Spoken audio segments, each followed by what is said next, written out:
બોલો શ્રી પ્રાણનાથ પ્યારે કી જય। વંદો સતગુરુ ચરણ કો કરુ ધની પ્રેમ પ્રણામ।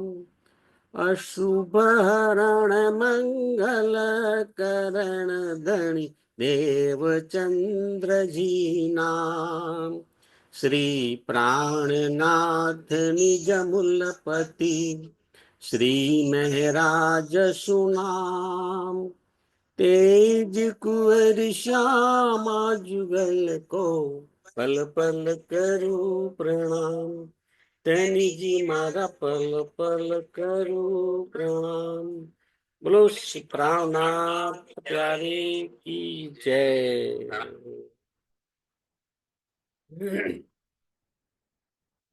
चर्चा प्रारंभ होत है, सुनो साथ चित दई। भजो राज श्यामा श्री प्राणनाथ, सखी जीवनी हमारो ए। श्री महामत कहे साथ जी, भया चर्चा का वखत। अब तुम सुनियो चित दे, लाला गया बैठे न तखत। लाला गया बैठे न तखत। लो श्री प्राणनाथ प्यारी की जय।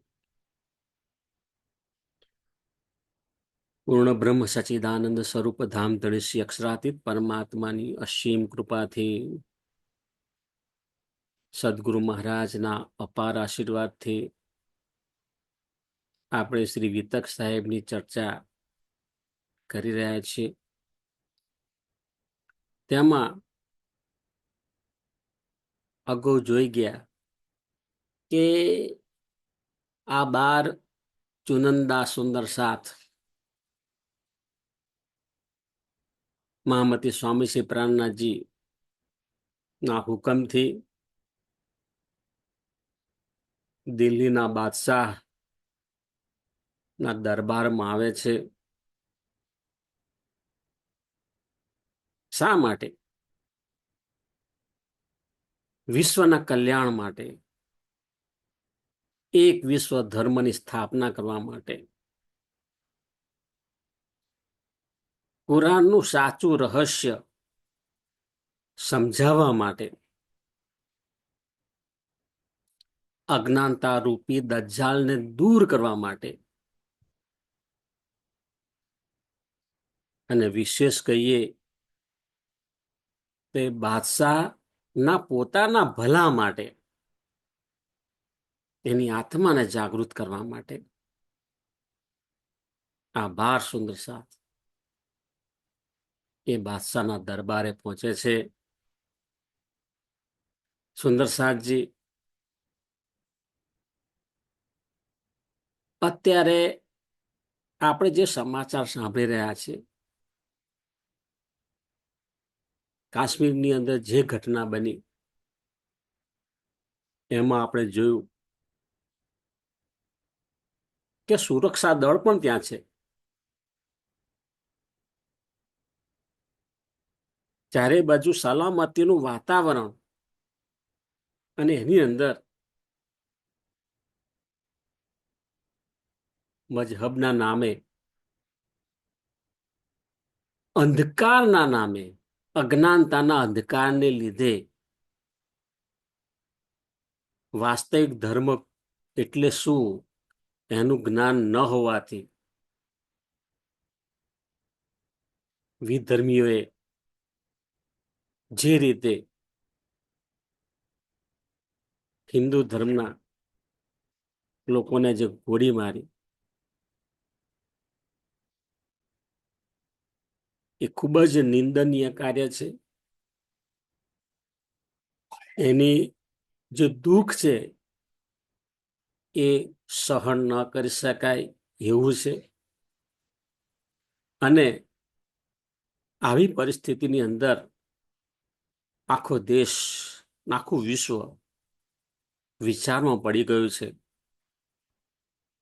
કે આ લોકોને કઈ રીતે સમજાવવા.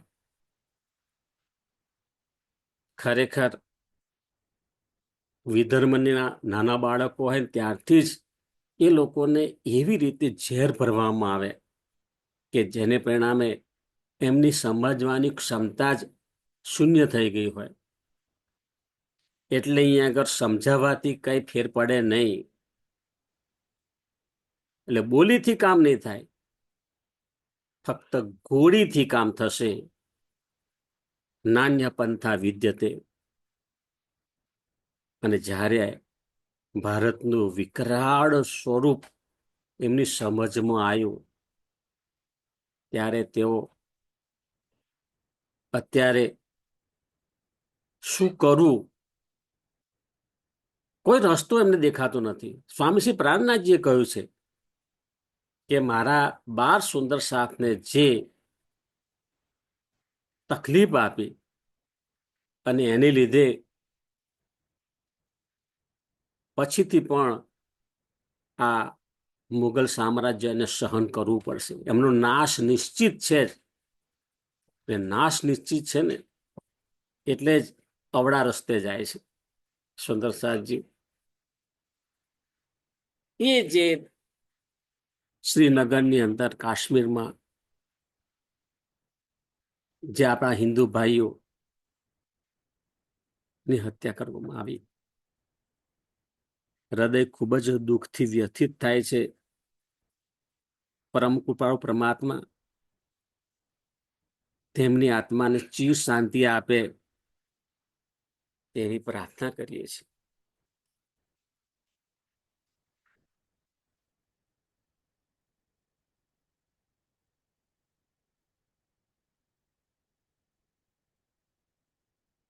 મીટિંગ ચાલે છે. મીટિંગ ચાલે લઈ જા.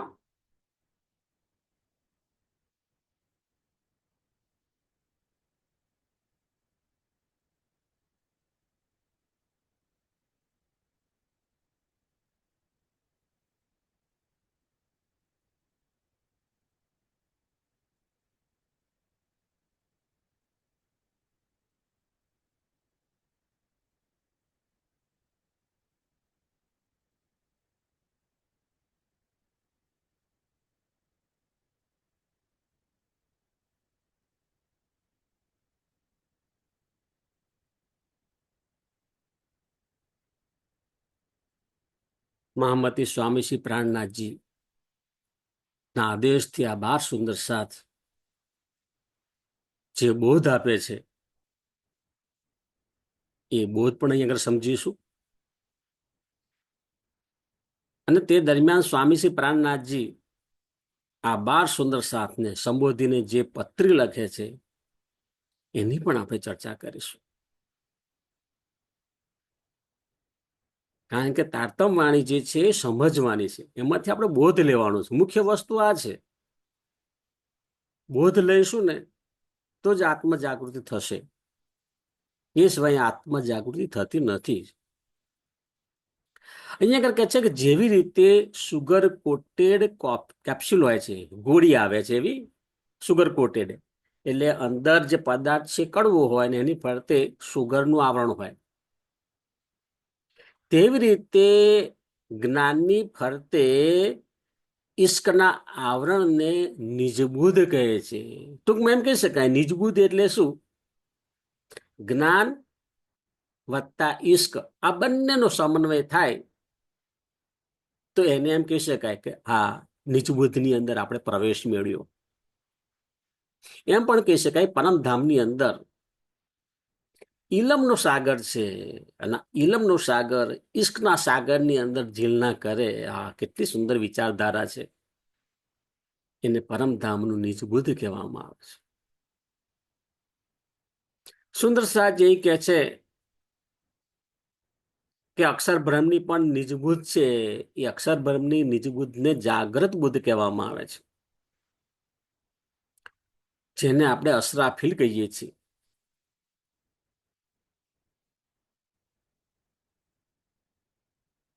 પરમધામમાં અક્ષરબ્રહ્મજીએ ક્યારેય શ્યામાજી કે બ્રહ્માંગનાઓના દર્શન કર્યા નથી. તેથી એમની જાગ્રત બુદ્ધિ પોતાની રીતે કઈ રીતે વર્ણન કરી શકે? બહુ સમજવાની વાત છે આ. પરમધામમાં શ્રી રાજ્ય મહારાજ, શ્રી શ્યામા મહારાણી તેમજ 12,000 સખીઓ એટલે કે બ્રહ્માંગનાઓ દરેકની અંદર પોતાની નિજબુદ્ધ છે. કારણ કે પરમધામની અંદર ઈશ્ક અને ઇલમ બંને એમની પાસે છે. અને જ્યારે આ જગતની અંદર આપણને જાગ્રત બુદ્ધિ મળે ને, તો જાગ્રત બુદ્ધિથી તારતમ વાણી સમજમાં આવે છે. બાકી તારતમ વાણી છે એના પાઠ તમે અનેક વાર કરો, અનેક વાર પારાયણ કરીએ, પણ સદગુરુ મહારાજની કૃપાથી આપણને જાગ્રત બુદ્ધિ મળે છે અને જાગ્રત બુદ્ધિથી તારતમ વાણી સમજમાં આવે છે. અને ત્યાર પછી આધ્યાત્મિક ઉડ્ડયનની ક્રિયા થાય છે. સુંદર સાહેબજી, આપણે કહીએ પરમધામની અંદર સત ચિત્તના આનંદ, એ પૈકી પરમાત્માનું જે સત સ્વરૂપ, સત અંગ એટલે અક્ષર બ્રહ્મ કહીએ છીએ. એ અક્ષર બ્રહ્મની આત્મા કોની અંદર આવી? તો કે મોહમ્મદ સાહેબની અંદર આવી. હવે અહીંયા આગળ મોહમ્મદ સાહેબ દ્વારા જે 90,000 અર્થ નું જ્ઞાન તે વખતે આ જગતની અંદર આવ્યું, જેને કુરાન કહેવામાં આવે છે. એ વાસ્તવિક કુરાન છે સુંદર સાહેબજી. અત્યારે આપણને જે પ્રિન્ટિંગ કુરાન જોવા મળે છે એ ઓરિજિનલ ના કહી શકાય. કારણ કે મન ઘડત મેં ફેરફાર ઘણા બધા કર્યા છે. પોતાની સ્વાર્થ વૃત્તિને સંતોષવા માટે, પોતાની કટ્ટરવાદી વિચારધારાને સંતોષવા માટે એમાં ઘણા જાતે ફેરફાર કરેલા. બાકી અક્ષરની આત્મા દ્વારા જે જ્ઞાન તે વખતે આવ્યું હતું એ વાત જ આખી અલગ છે. એ જે મોહમ્મદ સાહેબની અંદર સત એટલે અક્ષરની આત્મા અને જોશની શક્તિ હતી. ત્યાર પછી ધનશ્રી દેવચંદજી મહારાજ, એમની અંદર તો સત, ચિત્ત અને આનંદ ત્રણેય છે. જો ઉપર જોયું મોહમ્મદ સાહેબની અંદર ફક્ત સત હતું, જ્યારે અહીંયા આગળ દેવચંદ્રજીની અંદર તો સત, ચિત્ત અને આનંદ ત્રણેય છે. અને બીજ રૂપે તારતમ વાણી છે. કે બીજ તારતમ વાણી નિજનામ મંત્ર ધનશ્રી દેવચંદ્રજી દ્વારા પ્રગટ થયો હતો તે કહી શકાય. તો આમ જોઈએ કે દેવચંદજી મહારાજ જે સ્વરૂપ છે એમાં શ્યામાજીની તો આત્મા તો ખરી જ. તો શ્યામાજીની આત્મા હોય એટલે રાજ્ય મહારાજની આવેશ શક્તિ પણ હોય, પણ એ લીલામાં નથી. અને રાજ્ય મહારાજની આવેશ શક્તિ હોય તેની સાથે અક્ષરની આત્મા પણ હોય, જે દ્રષ્ટા ભાવથી બેઠી છે. તો આ બધું છે સત, ચિત્ત, આનંદ ધનશ્રી દેવચંદ્રજીની અંદર. જ્યારે મહામતી સ્વામી શ્રી પ્રાણનાથજીની અંદર આ ત્રણ તો ખરું જ, સત, ચિત્ત ને આનંદ, રાજ્ય મહારાજ ની આવેશ શક્તિ, અક્ષરની આત્મા અને શ્યામાજીની પણ આત્મા. કારણ કે ધનશ્રી દેવચંદ્રજીની તમામ શક્તિ છે એ શ્રી મહારાજની અંદર બિરાજમાન થાય છે. ત્યાર પછી આપણે એમને પ્રાણનાથજી તરીકે ઓળખીએ છીએ. તો તો વિશેષમાં શું છે?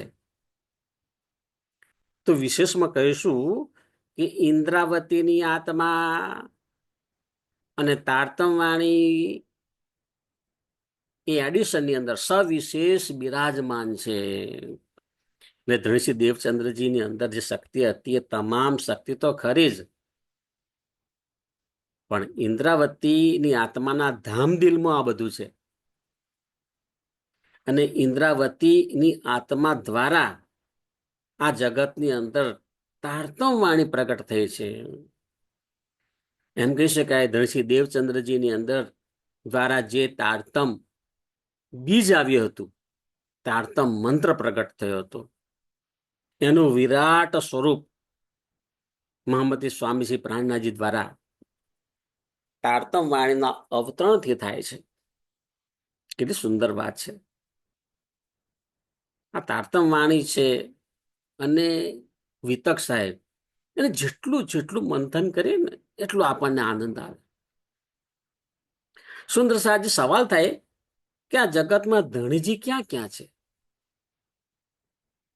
સત્તાની રૂપે જોઈએ ને ધણીજી સમગ્ર બધે જ છે. સત્તાની રૂપે આવા અનેક બ્રહ્માંડની અંદર ધણીજીની સત્તા છે, સત્તાની તે વ્યાપ્ત છે.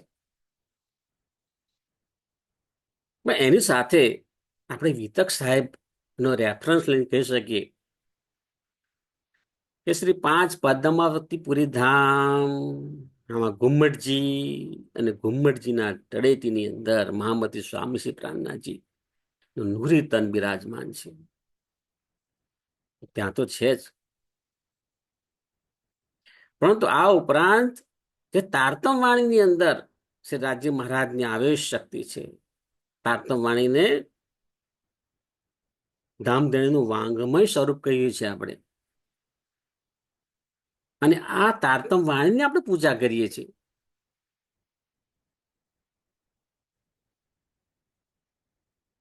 કોઈ પણ મંદિર હોય, શ્રી કૃષ્ણ પ્રણામી મંદિર કોઈ પણ જગ્યાએ હોય તો એમની અંદર આ તારતમ વાણી જ ગ્રંથ હોય છે, અને એની ઉપર મુગટ મુરલી વાઘા વસ્ત્ર પધરાવી અને એની સેવા પૂજા આપણે કરીએ છીએ. એમાં આપણા મુખ્ય 3 ધામ, પદ્માવતીપુરી ધામ, મહામંગલપુરી ધામ, નવતનપુરી ધામ, અને બીજા જેટલા પણ મંદિર છે એ બધા મંદિરમાં યુગલ સ્વરૂપ રાજ-શામાજીને આપણે દંડવત પ્રણામ કરીએ છીએ. સુંદર સાહેબજી, પછી એવું નહીં વિચારવાનું કે બહાર લેબલ શું માર્યું છે. કોઈને શ્રી કૃષ્ણ પ્રણામી મંદિર લખ્યું હોય તો એની સામે વાંધો હોય, કોઈ શ્રી પ્રાણનાથ મંદિર લખ્યું હોય તો એની સામે વાંધો હોય. એક જ છે પ્રાણનાથજી મંદિર કહો તો પણ એમાં સ્વરૂપ સાહેબ છે, ને શ્રી કૃષ્ણ પ્રણામી મંદિરનું લેબલ વાગ્યું હોય તો પણ એની અંદર તારતમ વાણી છે. અને તારતમ વાણી એ આપણા વાલાજીનું વાંગમય સ્વરૂપ છે. તો એને મનમાં લઈ એનું ધ્યાન કરી અને સાષ્ટાંગ દંડવત પ્રણામ કરવાના હોય છે. એમાં સહેજ પણ મનમાં ભેદ રાખવાનું નથી. આ જ છે જાગણી વસ્તુ, આ જ છે. દરેક બાબતની અંદર જાગવાનું છે આપણે.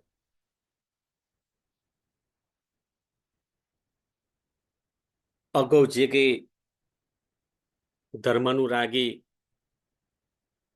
આપણા વડવાઓ હોય, જેમણે જાગણીના કાર્યો કર્યા છે, એ આ ભેદ મિટાવવા માટે ઘણો પ્રયત્ન કર્યો છે. અને ક્યારેક કોઈ જગ્યાએ ચૂક રહી જાય તો આપણે અત્યારે સમજવાની છે કે આપણે મનથી સહેજ પણ કોઈનામાં ભેદ રાખવાનું નથી. એ સ્વામી શ્રી પ્રાણનાથજી ના ચરણોમાં આપણે દંડવત પ્રણામ કરીએ છીએ. અને આ ધણીજી વાંગમય સ્વરૂપ તારતમ વાણીમાં બિરાજમાન છે. અને એનાથી આગળ કહ્યું કે જે ખરેખર સાચા સુંદર સાત છે. સુંદર સાત કોને કહીએ છીએ આપણે? ખરેખર તો સુંદર સાતનું સ્વરૂપની વાત કરીએ ને તો સુંદર સાતનું શરીર પણ 5 તત્વનું બનેલું છે. એની અંદર પણ જીવ છે, અને જીવના દિલની અંદર પરમધામની અતિ સુંદર આત્મા બિરાજમાન છે અને એ જાગરણનું કાર્ય કરી રહ્યા છે. તો એ જે સુંદર સાતને ધ્યાનમાં લઈને કહ્યું છે કે આ સુંદર સાતના ધામ દિલની અંદર પણ ધણીજી બિરાજમાન છે. આપણી પાસે તો એવી દ્રષ્ટિ છે નહીં કે કોની અંદર સુરતા છે ને કોની અંદર સુરતા નથી. એટલે કોઈ પણ સુંદર સાત હોય એમના ધામદિલની અંદર યુગલ સ્વરૂપ બિરાજમાન છે એમ કરી અને આપણે ખૂબ જ ભાવથી પ્રણામ કરવાના છે. સુંદર સાતજી, આ જગતમાં આવીને આપણે સ્વપ્નની બુદ્ધિમાં જીવીએ છીએ. હા, તાર તો વાણી છે ખરી, પણ જીવીએ છીએ તો સ્વપ્નની બુદ્ધિમાં જ. કારણ કે એનું બધું આપણને સાચું લાગે છે. હે હા, સહેજે જતું કરવા તૈયાર નથી. આ જીવભાવ છે. આપણી પાસે જાગ્રત બુદ્ધિનું જ્ઞાન પણ આવે, બરાબર, પરંતુ એ જાગૃત બુદ્ધિના જ્ઞાનનો આપણી અંદર પ્રવેશ થતો નથી. અંદર પ્રવેશ થતો નથી એટલે એનો સ્વાદ મળતો નથી. બાકી એમાં પણ ધર્મ પ્રચારકો હોય, જુદા જુદા પ્રકારનું બધું વેશભૂષા ધારણ કરી અને જોરશોરથી જાગણીનું કાર્ય કરતા હોય, પણ રહેણી કરણી તમે જુઓ ને સાહેબ, એકદમ છેલ્લી પાટેલી હોય. સામાન્ય વાતચીત કરો એમાં અપશબ્દો બોલવામાં સહેજ પણ શરમ ના આવે. હવે હમણાં માટે એમ કહી શકાય કે ભાઈ હા, એ જાગૃત બુદ્ધિ અંદર પ્રવેશ થયો નથી. બરાબર, મોડા ઝઘડા સુધી છે, બોલે ચાલે પણ કોઈને પહેચાને, પરખત નહીં પરમાનું. વાણીની અંદર કહ્યું છે. એ ધણીજીની કૃપાથી, સદગુરુ મહારાજની કૃપાથી જ એ જાગૃત બુદ્ધિનો આપણી અંદર પ્રવેશ થાય અને એ જે તારતમ્ય વાણીનો સ્વાદનો આપણને અનુભવ થાય. બાકી ગધાડા ઉપર તમે માટી મૂકો, ચંદન મૂકો, એને કોઈ લેવા દેવા નથી. ચંદનનું વજન છે કે માટીનું વજન છે, એ વજન લઈ અને એનું વહન કરતો હોય છે. એવું વહન કરીએ છીએ આપણે. અને એટલે ઈશ્ક અને ઇલમ બંનેનો સમન્વય હોવો એ ખૂબ જ જરૂરી છે. સુંદર સાતજી, શ્રી ઇન્દ્રાવતીના ધામ દિલમાં અક્ષર બ્રહ્મની આત્મા બિરાજમાન હતી અને એની અંદર જાગ્રત બુદ્ધિ હોવાથી સૌ પ્રથમ જો મારફતનું જ્ઞાન મળ્યું હોય ને તો એ લાભ કોને મળ્યો? અક્ષર બ્રહ્મજી એ પહેલો લાભ લીધો. કારણ કે મહામતી સ્વામી શ્રી પ્રાણનાથજી ની અંદર રહેલી ઇન્દ્રાવતીની આત્મા દ્વારા તારતમ વાણી પ્રગટ થાય છે, પરંતુ એમના ધામદિલની અંદર અક્ષરની આત્મા પણ બિરાજમાન છે અને અક્ષરની આત્માની અંદર જાગૃત બુદ્ધિ છે. એટલે એ જાગૃત બુદ્ધિ સૌ પ્રથમ મારફતના જ્ઞાનનો આનંદ લઈ રહી છે. એટલે અક્ષર બ્રહ્મને આપણે સામાન્ય ક્યારેય ના લઈ શકાય. એ સતંગ છે, સ્વરૂપ એક લીલા દોય. સુંદર સાતજી, જાગ્રત બુદ્ધિથી હદ એટલે 14 લોકનું બ્રહ્માંડ, બેહદ એનાથી પરે અખંડ ભૂમિ, યોગ માયાનું બ્રહ્માંડ જેને કહીએ, અને પરમધામ એનાથી પરે જે પરમાત્માનું ધામ પરમધામ, એનું સંપૂર્ણ જ્ઞાન આપણને પ્રાપ્ત થાય છે.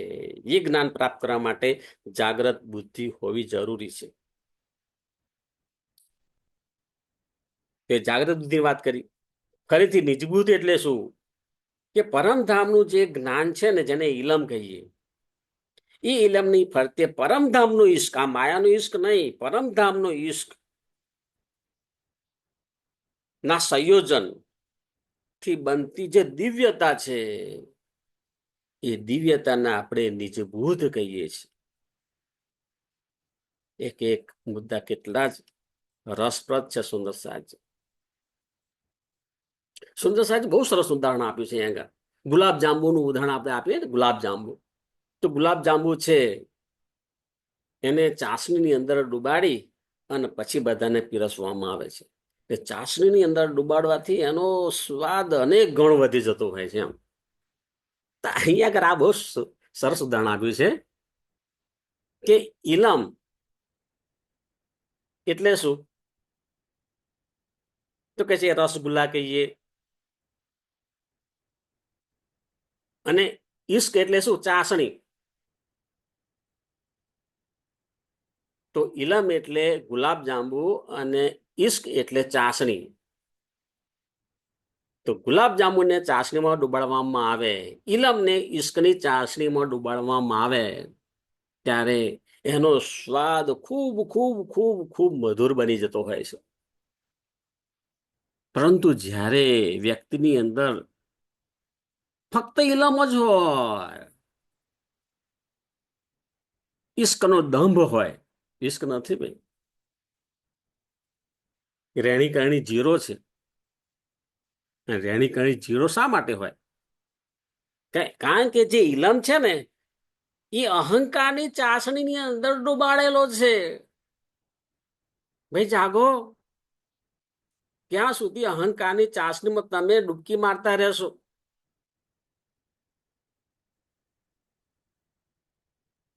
ત્યારે એનો સ્વાદ એમને પોતાને ના આવે ને બીજાને પણ આવતો નથી. સ્વાદ વિહીન બની જાય છે.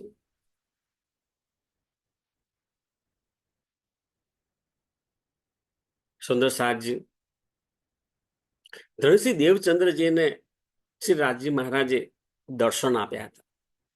તો એ કહે છે કે રાજજી મહારાજની જે ખરેખર આવેશ શક્તિ છે ને, તો પરમધામનું પૂરેપૂરું નૂર લઈને આ જગતમાં નથી આવ્યા.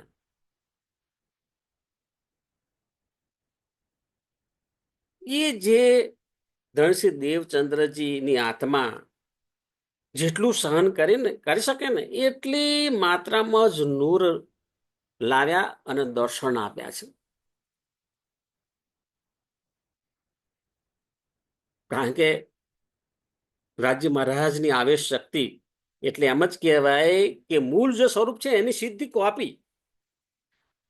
પણ કૃપાના સાગર એ પણ વિચારે છે કે આ જગતની અંદર, આ કાળ માયાના બ્રહ્માંડની અંદર જ્યારે મારી આત્માઓ આવી છે તો એમને 5 તત્વનું શરીર છે, તો એ સહન કરવા જોઈએ ને. રાજ્ય મહારાજની આવેશ શક્તિની અંદર સૌંદર્યની શક્તિ,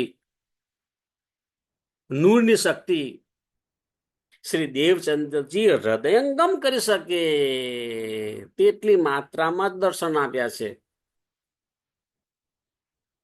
કારણ કે હકીકતની અંદર પરમધામનું નૂર આ જગત ક્યારેય સહન ના કરી શકે. એમ કહેવાય છે ને, પરમધામનો એક રેતીનો કણ આ જગતની અંદર આવે તો કે આ બ્રહ્માંડના ફૂરચા ઉડી જાય.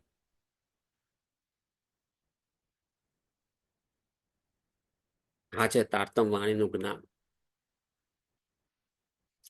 સુંદર સાચી અહીં કહે છે કે મોહમ્મદ સાહેબ પડદા પાછળ થયા એટલે એમણે પણ 63 વર્ષની ઉંમર પછી દેહ ત્યાગ કર્યો.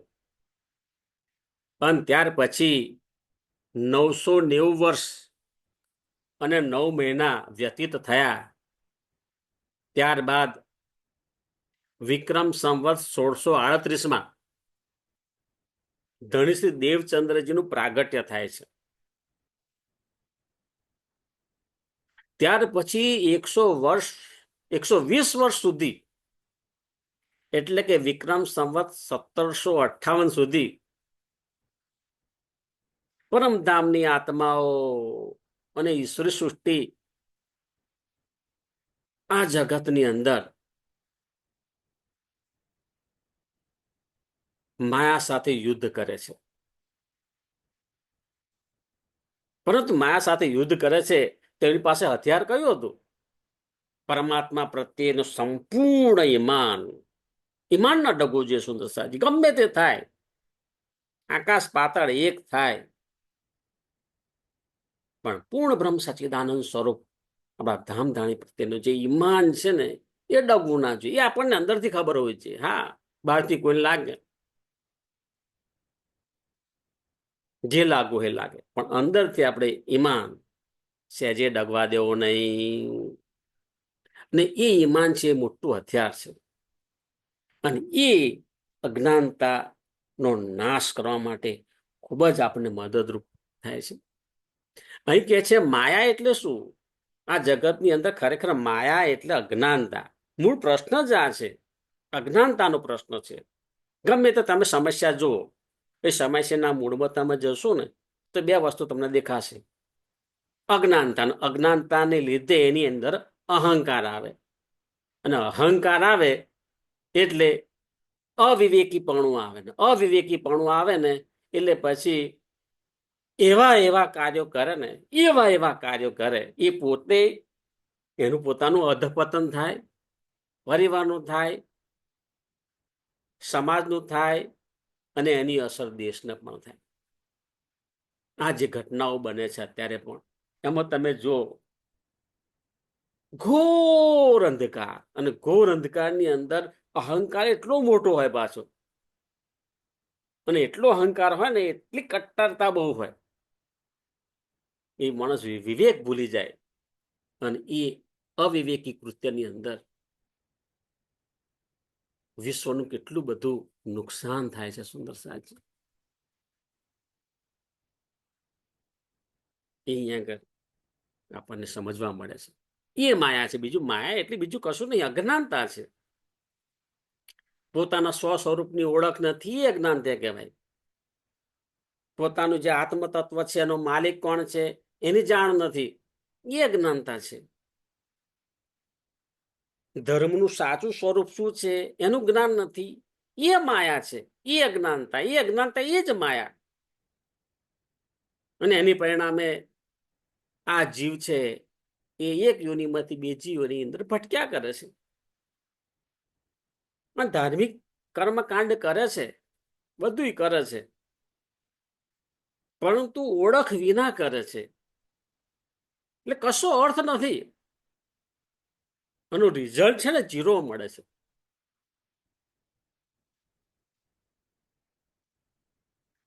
સુંદરસાજી સદગુરુના 3 પ્રકાર કયા છે? મૂળ સ્વરૂપ, આવેશ સ્વરૂપ અને પરમહંસ. સદગુરુ મેરા શ્યામજી મેં નિશ્ચરણે રહું, એ આપણું મૂળ સ્વરૂપ છે. એ મૂળ સ્વરૂપ આ જગતની અંદર આવેશ રૂપે આવે છે, અને જે તે પરમહંસ ની અંદર બિરાજમાન થઈ અને આધ્યાત્મિક જાગણી કરે છે. સુંદર કે એક શબ્દનો જે અર્થ છે ને એ બહુ સમજવા જેવો છે. આ મોહમ્મદ શબ્દ છે એનો અર્થ મહિમાથી ફરે, એટલે મહિમાથી ફરે કેટલી મોટી વાત છે, પણ એ સમજ હોવી જોઈએ ને. જે પૂર્ણબ્રહ્મ પરમાત્માની શક્તિ છે, જે પ્રથમ સંદેશ વાહક તરીકે મોહમ્મદ સાહેબની અંદર અક્ષર બ્રહ્મની આત્મા, શ્રી દેવચંદ્રજીની અંદર શ્યામાજીની આત્મા, અને શ્રી મહારાજની અંદર શ્રી ઇન્દ્રાવતીની આત્મા બિરાજમાન થઈ અને લીલા દર્શાવે છે.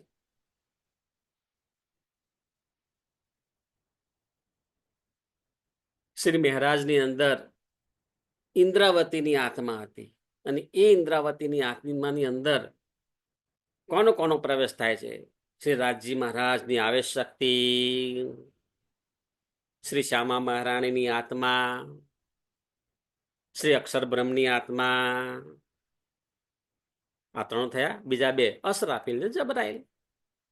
અસરાફીલ એટલે જાગ્રત બુદ્ધિ, અને જબરાઈલ એટલે જોશની શક્તિ.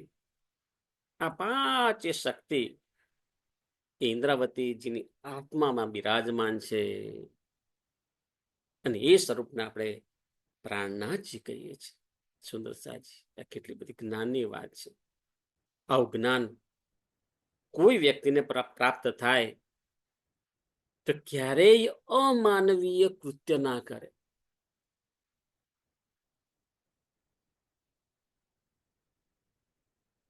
સુંદર સાજી, આ જગતની અંદર 4 વેદની વાત કરીએ છીએ, પણ 4 વેદથી 5મો પણ વેદ છે, જેને શ્વસમ વેદ કહેવામાં આવે છે. શ્વસમ વેદ એટલે તારતમ વાણી, શ્રીમુખ વાણી, સ્વરૂપ સાહેબ, જેને આપણે ધણીજીનું વાંગમય સ્વરૂપ કહીએ છીએ, એ શ્વસમ વેદ છે. સ્વયં પરમાત્માના સ્વરૂપનું વર્ણન છે, એમની લીલાઓનું વર્ણન છે, એમના ધામનું વર્ણન છે, જેને આપણે તારતમ વાણી કહીએ છીએ. અને આ જે જ્ઞાન છે, એ જે મૂળ સ્વરૂપ, એ મૂળ સ્વરૂપની આવેશ શક્તિ આ જગતમાં આવી અને આવેશ શક્તિ દ્વારા અવતરિત થયેલી વાણી છે. સુંદર સાજી, વિચાર તો કરો. એ જે તારતમ વાણી આપણને પ્રાપ્ત થઈ છે, આપણું કેટલું અહોભાગ્ય છે. સુંદર સાજી, એ તારતમ વાણીને છે ને ફક્ત વાંચવાનું નથી, વાંચવાનું, સમજવાનું, એને મનન કરવાનું, અને ત્યાર પછી આનો આનંદ લેવાનો, અને ત્યાર પછી ચોપૈયો તમે ત્યાર પછી જેટલી વાર આપણે વાંચીશું ને એટલી વખત આપણને કંઈક જુદો જ અનુભવ થાય. એક ઉર્જા પ્રાપ્ત થતી હોય ને એવું આપણને લાગે. જો ઉર્જા પ્રાપ્ત થતી હોય એવું ના લાગે તો સમજવાનું કે આપણી ગાડી હજુ પાટા પર આવી નથી. તારતમ વાણી છે ને ધણીજીનું વાંગમય સ્વરૂપ કહીએ છીએ. અને એ જે તારતમ વાણી દ્વારા પરમધામનું તત્વ જ્ઞાન સૌ પ્રથમ વખત આ જગતની અંદર આવ્યું. સુંદર સાજી, ધામ ધણીજીના ચરણોમાં આપણું શરીર, આપણું જીવ અને આપણો આત્મા બધું સંપૂર્ણ સમર્પિત કરવાનું છે. મંદિરની અંદર રાજ જયારે પ્રણામ કરીએ ને તે વખતે પણ સંપૂર્ણ સમર્પિત ભાવથી પ્રણામ કરવાના છે. અને સમર્પિત થઈને તારતમ વાણી આપણે વાંચવાની છે, સમજવાની છે. પછી જુઓ, એની સુવાસ, એની અમૃત સુવાસ આપણને પ્રાપ્ત થયા વિના રહેતી નથી. અહીં મહારાજજી કહે છે કે માયાના કાર્યો કરવાના ના નથી પાડતા. માયામાં રહીએ છીએ, માયાને ફરજ તો બજાવી પડે ભાઈ. માયાના કાર્યો કરો, પરંતુ પ્રત્યેક જે કાર્ય છે એ નીતિથી કરવાના, નિષ્ઠાથી કરવાના, અને કાર્ય કરતા કરતા ધનીજીને ક્યારેય ભૂલવાના નથી. તુહી તુહી તુહી તુહી તુહી નું ગીત આપણા દિલની અંદર વાગ્યા જ કરે. એને સમર્પિત ભાવ કહેવાય. આપણે એક જીવન જીવવાની ખૂબ જ મજા છે. ધની ધની ધની ધની, રાજ રાજ રાજ રાજ રાજ, પિયા પિયા પિયા પિયા પિયા, તુહી તુહી તુહી તુહી. આવો જ્યારે હૃદયની અંદર ભાવ ઉત્પન્ન થાય તો તમે જ કહો કે માયાનું દુઃખ ક્યારે સ્પર્શ કરી શકે ખરું? ના કરી શકે. અહીં આગળ કહે છે સ્વામી શ્રી પ્રાણનાથજીની વાણી જે સ્વીકારે એ આસ્તિક, ના સ્વીકારે નાસ્તિક. કારણ કે આ સત્યવાણી છે, સત્યવાણી નો સ્વીકારવી પડે ને. સત્યવાણી નથી સ્વીકારતા એટલે તમે નાસ્તિક છો. અને સત્યવાણીનું જે જ્ઞાન નથી એને અજ્ઞાનતા કહેવાય. અને જે અજ્ઞાનતા છે એને દજ્જાલ કહેવામાં આવે છે. સુંદર સાજા તારતમ્યની વાત જવા દો. આપણા હિન્દુ ધર્મના જે પાયાના ગ્રંથો છે, જે આપણે જીવન જીવતા આપણને શીખવે છે, એનું પણ જ્ઞાન જોવા મળતું નથી. સુંદર સાજી, સેજ પણ હોતો નથી. સેજે ધર્મનો છોટો ના હોય, જ્ઞાનનો છોટો ના હોય, એને અજ્ઞાનતા કહેવામાં આવે. અને અજ્ઞાનતા જો હોય ને એમાં અનેક પ્રકારના દૂષણો પછી આવતા હોય. એમાં અનીતિ પણ આવે, કુકર્મ પણ આવે, અને બધા કામો એ પ્રમાણે જ વિચાર થાય ને એ પ્રમાણે જ કામો કરે. એવું કહેવાય છે કે સૂતેલો હોય ને એને જગાડી શકાય, એની પર પાણી છોટો ને એ જાગી જાય, બૂમ પાડો તો એ જાગી જાય. પરંતુ જે ખરેખર સુવાનો ઢોંગ કરે એને જગાડી શકાતો નથી, કારણ કે ઢોંગી છે. ઢોંગીને ક્યારેય જગાડી શકાય? એટલે અહીંયા કેટલાક લોકો વાત સમજીને પણ ન સમજ્યા હોય એવો ઢોંગ કરે.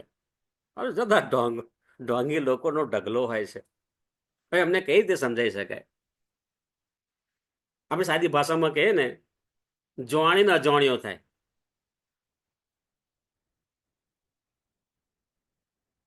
બીજી રીતે એવું પણ કહી શકાય કે જ્યાં સુધી રાજી મહારાજનો હુકમ હશે ને ત્યાં સુધી અજ્ઞાનતાની અસર જોવા મળશે. બોલો, છેવટે રાજી મહારાજના હુકમ પર જાય છે. અહીંયા કે પણ આપણા 12 સુંદર સાથ છે,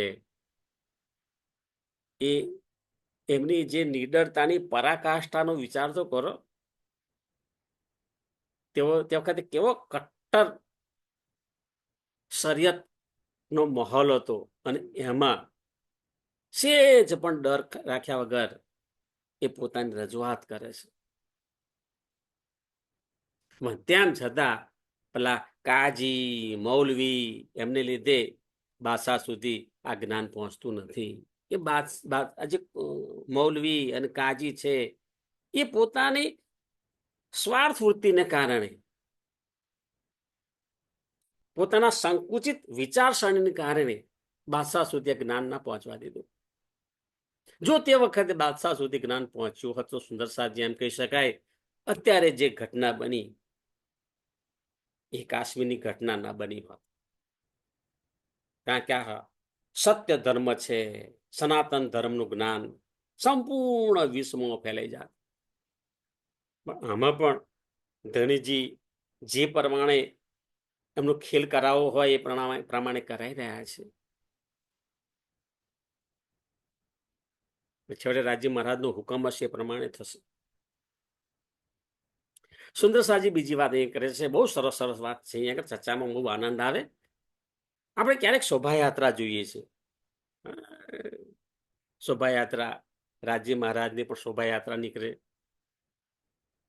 ગુરુજીની પણ શોભાયાત્રા નીકળે. એમાં સુંદર સાહેબ આનંદ ઉલ્લાસથી નાચ ગાન કરી આનંદનો અનુભવ કરે છે. બહુ આનંદની વાત છે. સેવા પૂજા કરી તે વખતે પરિક્રમાની અંદર તો આપણો સુંદર સાથ કેટલો બધો તલ્લીન થઈ જતો હોય છે, અને નાચગાન કરતા હોય એમ જ લાગે કે ના, આ જોયા જ કરીએ, એનો અનુભવ કર્યા જ કરીએ. તો એ આગળ કહે છે કે એ તો સારું છે, આનંદની વાત છે, એને હોવું જોઈએ.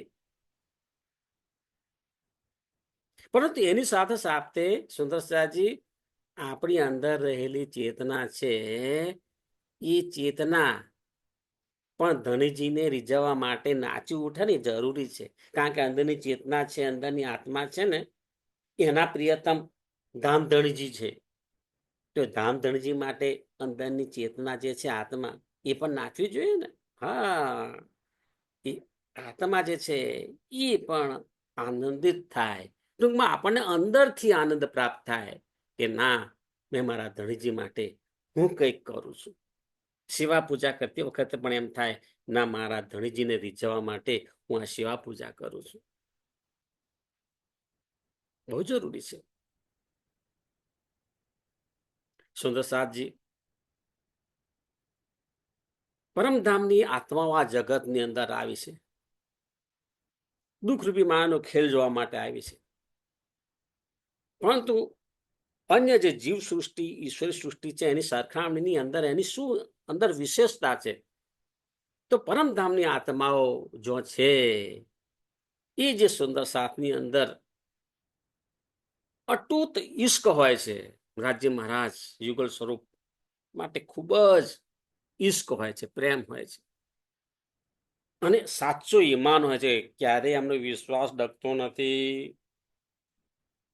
ઓકે છે ઈશ્ક, પરમધામનું ચિતવણી કરીએ તો ઈશ્ક મળે, અને તારતમ વાણીનું વાંચન મનન મંથન કરીએ તો એનાથી ઈમાન મળે. અને સુંદર સાથની સેવા કરીએ તો આપણું હૃદય નિર્મલ થાય છે. વાહ વાહ વાહ, બહુ સુંદર અહીં આગળ આપણને સમજાયું છે. એનાથી આગળ કહે છે કે તેથી જ ધામધણીના ધામ દિલની અંદર તો આત્માઓ હોય છે. વિચાર કરો, આપણે કહીએ છીએ આત્માના ધામ દિલની અંદર યુગલ સ્વરૂપ હોય છે. એવી રીતે જે મૂળ સ્વરૂપ છે રાજ્ય મહારાજ, એમના ધામ દિલની અંદર પણ આ આત્માઓ વિરાજમાન છે. કેટલું ઊંચું સ્થાન છે. એ આત્માઓ આ જગતની અંદર માનો ખેલ જોવા માટે આવી છે અને એમને જાગૃત કરવા માટે તારતમ વાણી આવી છે. એટલી આત્માઓને ઉદ્દેશીને વાણીમાં કહ્યું છે કે મુક્ત દેશી બ્રહ્માંડ કો આયે બ્રહ્માત્મ સત. એ જે બ્રહ્માત્માઓ, એ જે પરમધામથી બ્રહ્માત્માઓ આ બ્રહ્માંડની અંદર આવી છે અને આ બ્રહ્માંડમાં આવી અને તારતમનું જ્ઞાન લાવે છે. અને તારતમના જ્ઞાન દ્વારા એ પૂર્ણ બ્રહ્મ પરમાત્માનું જે સ્વરૂપ છે એનું જ્ઞાન ઉજાગર થયું છે. પૂર્ણ બ્રહ્મ પરમાત્માનું જે ધામ છે એનું જ્ઞાન ઉજાગર થયું છે. એ જે પૂર્ણ બ્રહ્મ પરમાત્માની લીલાઓ છે એનું જ્ઞાન ઉજાગર થયું છે.